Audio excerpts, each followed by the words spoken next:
न्यायिक आयोग की टीम पहुंची हुई है कॉलविन अस्पताल और यहां पर लगातार बारीकी से जांच की जा रही है। वहीं जो पुलिसकर्मी इस पूरे शूटआउट के दौरान घायल हुआ था वो पुलिसकर्मी को भी यहां पर लाया गया है। आप देख सकते हैं लाल टी शर्ट में ये पुलिसकर्मी यहां पर न्यायिक आयोग के जो टीम है जिसमें 2 रिटायर्ड जज और 1 रिटायर्ड आईपीएस अधिकारी हैं, वो उनसे पूछताछ कर रहे हैं। इस पुलिस कर्मी को भी यहाँ पर आप देख सकते हैं हाथ में चोट लगी थी, किस तरह से इसके हाथ में पट्टी बंधी हुई है। जब फायरिंग की गई थी तो ये पुलिसकर्मी उन शूटरों को पकड़ने की कोशिश कर रहा था और शूटर लगातार एक के बाद एक फायरिंग कर रहे थे, जिसमें अतीक अहमद और अशरफ की घटनास्थल पर ही मौत हुई थी।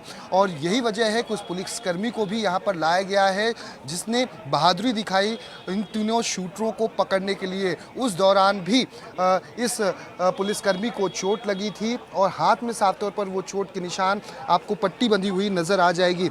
अब जो रिटायर्ड अधिकारी हैं, जो न्यायिक आयोग की टीम है, वो इस पुलिसकर्मी से पूछ रही है कि उस वक्त का कुछ घटनाक्रम कैसे रहा जब ये पुलिस वैन 3 पुलिस वैन की गाड़ी जब अतीक अहमद और अशरफ को लेकर यहाँ पर पहुँची तो गेट से ही जैसे गाड़ी अंदर पहुँची और दोनों उतरे, उसी दौरान मीडिया कर्मियों ने अशरफ और अतीक से बात करने की कोशिश की थी।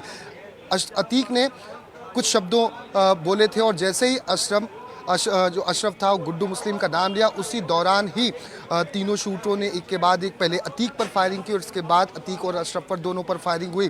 और यही पूरी जानकारी यहाँ पर न्यायिक आयोग की जो टीम है वो यहाँ पर तमाम वो जानकारी इकट्ठा करने की कोशिश कर रही है। आपको बता दें कि इस जो यहाँ पर अधिकारियों के द्वारा जो ब्रीफ किया जा रहा है, इसमें आपको बता दें कि प्रयागराज के जो कमिश्नर हैं रमेश शर्मा, वो खुद यहाँ पहुँचे हुए हैं। ADG law and order Bhanu Sharma पहुँचे हैं, ज्वाइंट कमिश्नर क्राइम आकाश कुल्हारी पहुँचे हुए हैं। अधिकारियों के द्वारा न्यायिक आयोग की टीम को पूरा ब्रीफ किया गया घटनास्थल पर क्या कुछ उस समय घटित हुआ था। अब उसके बाद जो चश्मदीद पुलिसकर्मी उस अतीक अहमद और अशरफ के काफिले में सुरक्षा को प्रदान कर रहा था, वो उसे लाया गया है जिससे कि तमाम उन बारीकियों को समझा जा सके कि आकस्मिक किस तरह से ये तीनों आरोपी मीडिया के भेष में आते हैं, फर्जी पत्रकार बनकर, फर्जी कैमरा और बूम लेकर, और उसके बाद ताबड़तोड़ फायरिंग करना शुरू कर देते हैं। यही तमाम वो जानकारियां इकट्ठा करने की कोशिश न्यायिक आयोग की टीम की तरफ से की जा रही है।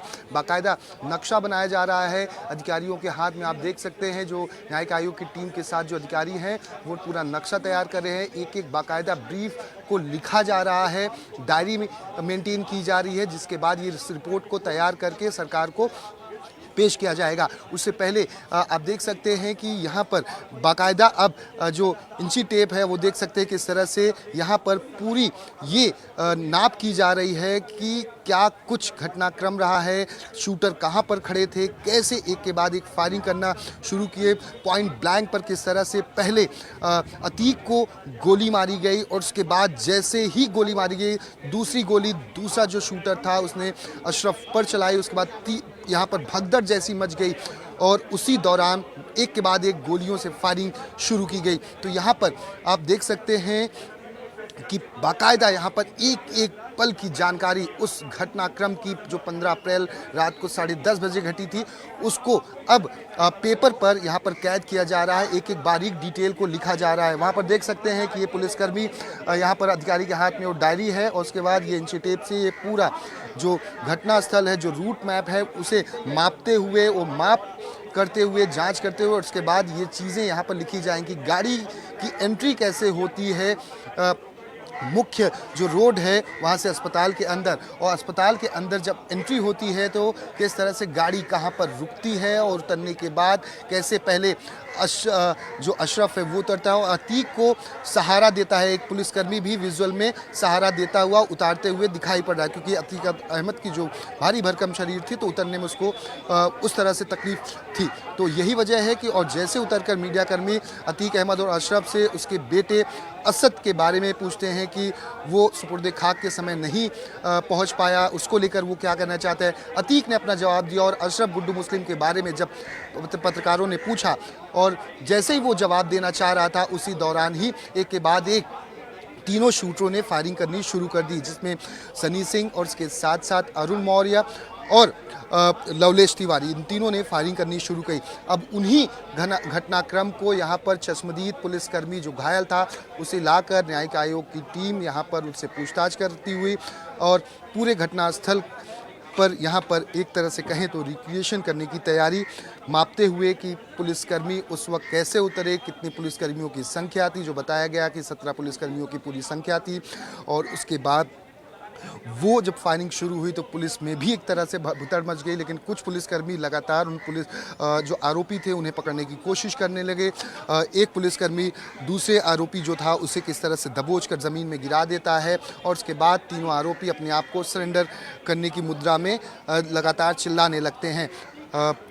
धार्मिक उन्माद का जो जयघोष किया जाता है उस पर भी एक सवाल है कि क्या पूरे केस को डाइवर्ट करने की कोशिश की गई। और इस पूरे मामले में जब एसआईटी ने तीनों आरोपियों को गिरफ्तार, तीनों आरोपियों से जब पूछताछ कर रही है तो उनसे इनके मास्टरमाइंड, इनके आका और पैसे की फंडिंग और जो जिग्नामेट पिस्टल है उसकी फंडिंग को लेकर भी उसे पूछताछ की जाएगी कि आखिर इतना अत्याधुनिक हथियार इन्हें कहां से बरामद हुआ। तो हर पहलू पर इस वक्त न्यायिक आयोग की टीम, जिसमें 2 रिटायर्ड जज, 1 रिटायर्ड आईपीएस शामिल हैं, प्रयागराज पुलिस जोन के जो कमिश्नर हैं, लॉ एंड ऑर्डर हैं, वो पहुंचे हुए हैं। उसके साथ साथ ज्वाइंट कमिश्नर पहुंचे हुए हैं। सभी लोग अब इस पूरे मामले की जांच में जुटे हुए हैं। एसआईटी की टीम, एफएसएल की टीम भी यहां पर कुछ समय पहले पहुंची थी। कैमरामैन कालीकांत के साथ दीपक दुबे, न्यूज़ 24 प्रयागराज।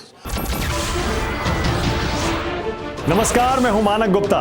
अगर आपको हमारा ये वीडियो पसंद आया हो तो इसे लाइक और शेयर जरूर करें और हाँ, हमें सब्सक्राइब और फॉलो करना ना भूलें ताकि आप देश और दुनिया की कोई खबर मिस ना करें। तो जुड़े रहिए हमारे साथ और देखते रहिए न्यूज़ 24।